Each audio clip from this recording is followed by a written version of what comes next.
Now, when we see things that we cannot comprehend as divine beings, we ask ourselves, how can you?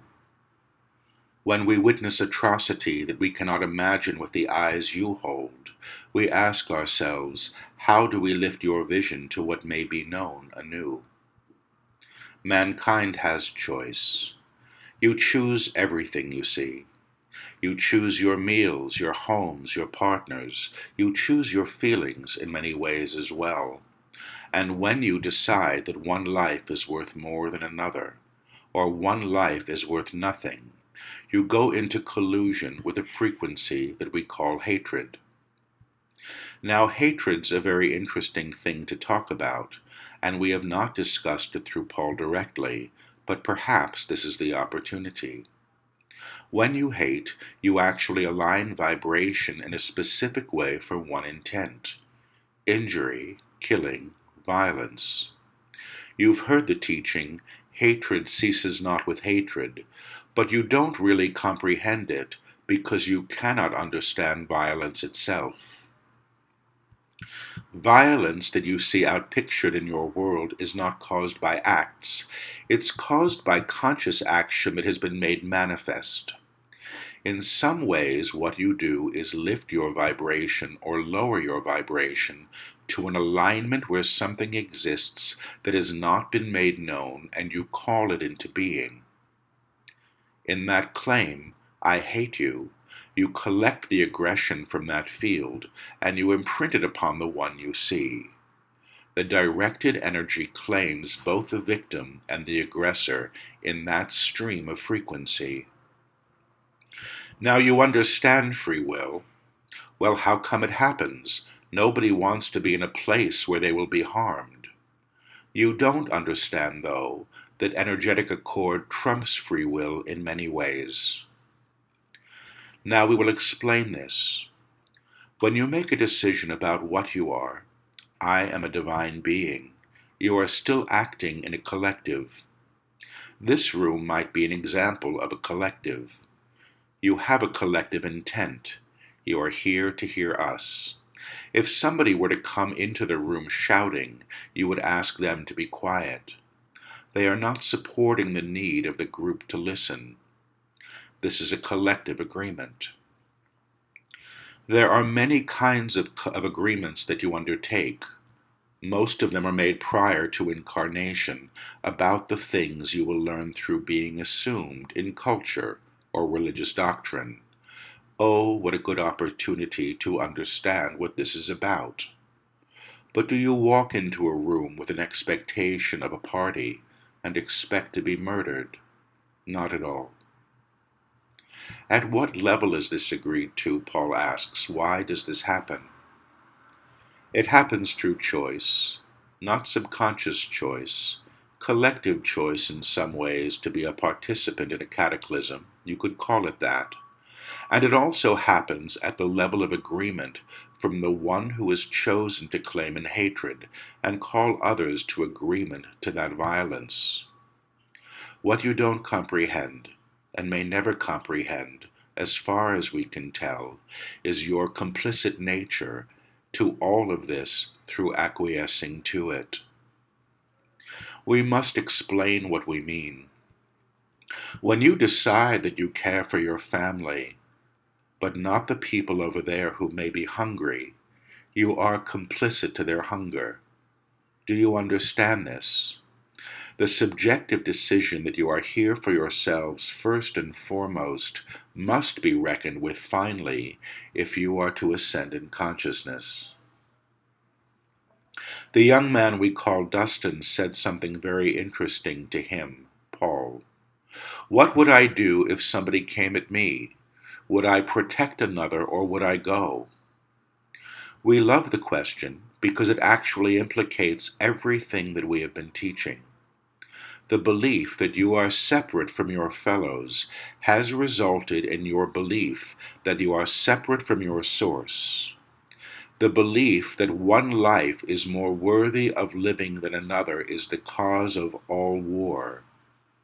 The belief that one is wiser and has the right to decide for others is the cause of tyranny. Now, when you understand that what you are finally is immortal, and we are saying that intentionally, finally, you are immortal, you are less frightened of what happens to the bodies you walk around in. And that's a very good thing. However, we would say, your bodies are your accountability to being in form, and you must attend to them as you must.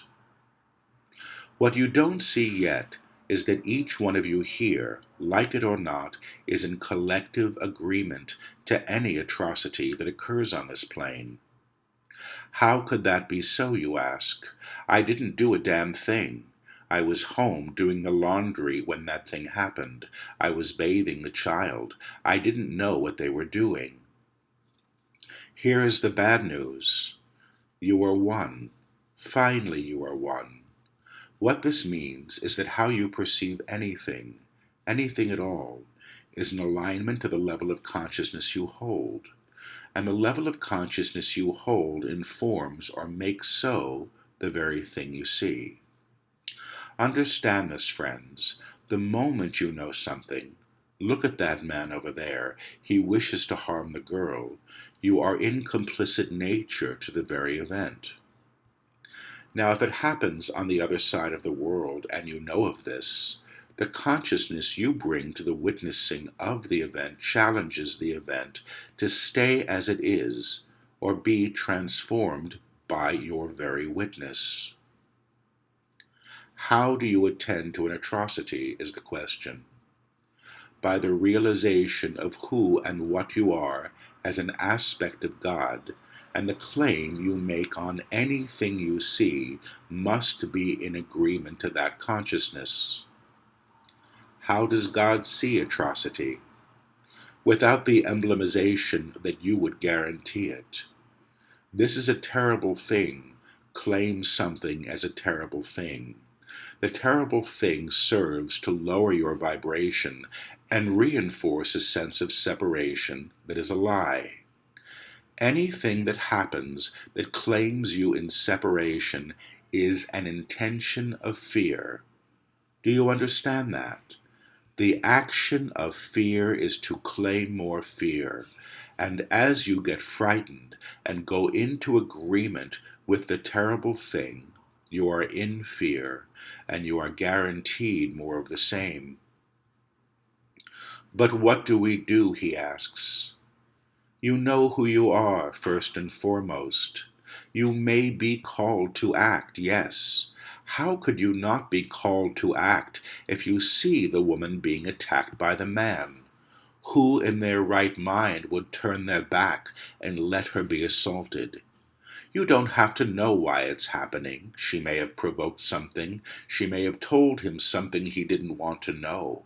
But that doesn't make anything right or wrong. You stop the damned fight. You understand that? You can ask your questions later. Who is right and who is wrong is ridiculous. Do you understand that? We have said this. We will say it again. Self-righteousness is always the small self being righteous, never the true self. Do you understand that? Forget right and wrong, and let's let go of good and evil because that confuses you too. The grace you have as the one who gets to choose a name for any experience you encounter is made so because you are the chooser. When you decide what something is, that is evil. You are aligned to evil. Do you understand that? To claim hatred aligns you in hatred. To be in fear calls you to fear. Now, this is not a light teaching. Unfortunately, it is not what we had planned for you. We would have been picking daisies if we could have done it our way this morning. But we were challenged by Paul to address the news. The news is not the issue. Do you understand that? The issue is how you comprehend it, how you choose to be in alignment to it, because to claim something is dark calls you to the darkness. But I don't understand, he says. What is it then? It is rage and the fear of the self being outpictured against others who one has claimed as fearful. The fear you have of yourselves, finally, is outpictured in the world you live in. If you are not frightened of death, you would not have 20 locks on your door. You would not have a bomb shelter in your basement. You would not be worried each time you meet someone new that she or he could harm you. Do you understand that? You claim these things, but we live in a world where people do foolish things. People have guns. People get sick. They do terrible things. Understand this, friends. There is no one on this plane, finally, who is unworthy of being here. Do you understand that? You were born. You have a right to be. The one who is in the dungeon, the one who is in the penthouse, it doesn't really matter. You were born. You have a right to be. When you realize this, and you stop condemning one another, you can learn to love. But fear and love do not operate in the same octave, and each time you are called to fear, you are asked not to love. Each time you are claiming in hate, you are asked not to love. And hatred, as it's been said, ceases not with hatred.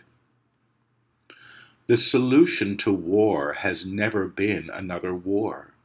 Do you understand that? We will have peace.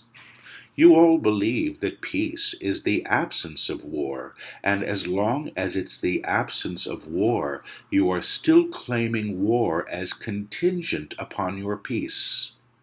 Do you understand that? If war was not even present, not part of the equation, not part of the language you use to pursue conflict of need, or vengeance, or fury, or greed, whatever it is claimed, the act of war in pursuit will be not known once you have aligned beyond it. Here is the teaching as simply as we can tell it to you. The act of God that you know yourself as, the man that you are just as you are, the woman you are as you are, is here to be in participation to a new life where these things that you have known and claimed as true, that were created in fear, can no longer be. How is it gone but to lift the consciousness to a level where they could no longer be created? God does not create war, or hatred, or vengeance, or greed.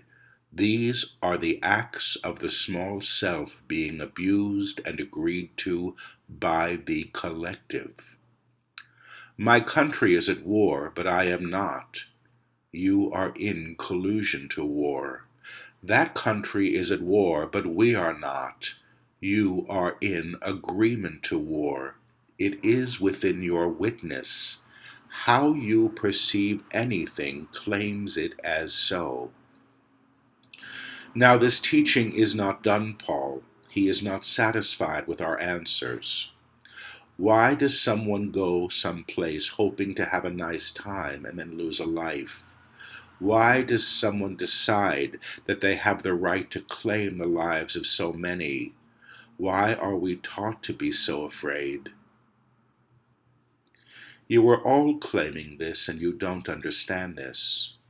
You cannot be a victim and a master at the same time. The two things cannot be in agreement. Yes, something horrible happened, if you wish to call it as such. We would certainly not disagree to that. Yes, it happened, but how you claim your relation to it as an opportunity to learn and change, or as an opportunity to claim more violence and further separation, is at issue here with anything you see. How you claim truth in any agreement will transform the agreement. Now, is there truth in this situation Paul is addressing?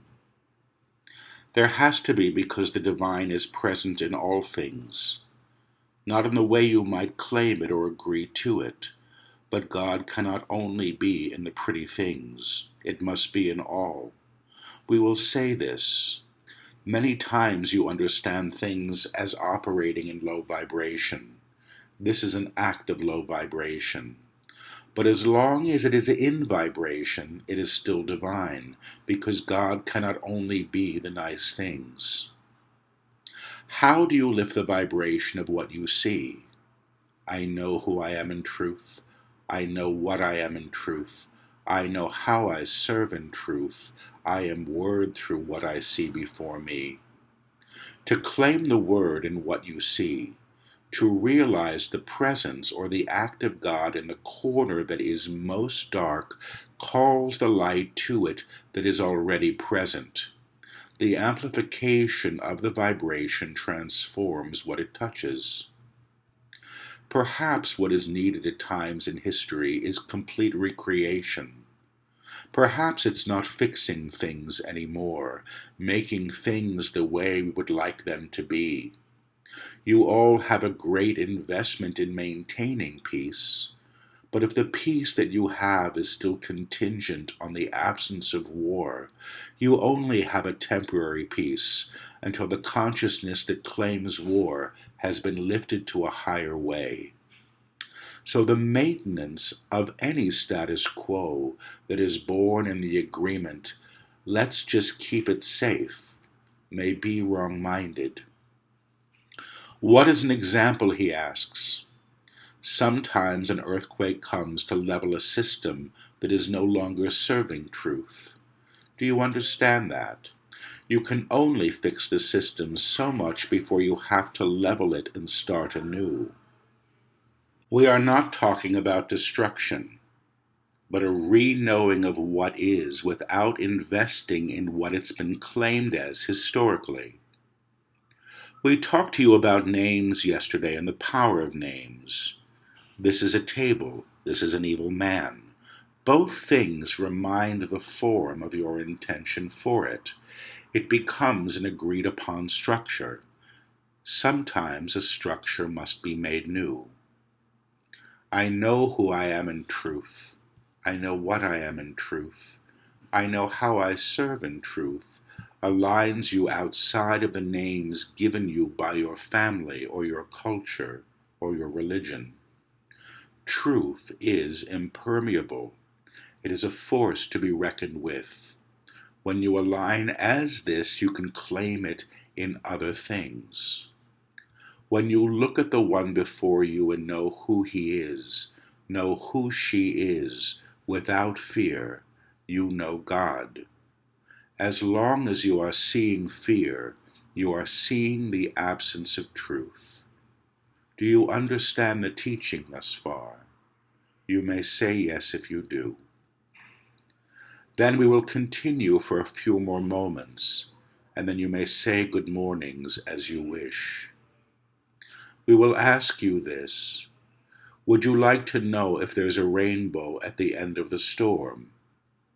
Always, always, always. There is always a rainbow at the end of the storm. Even if it is not seen, there is a rainbow. So we thank you each for your attentive natures. We will return in a few moments. Period, period, period.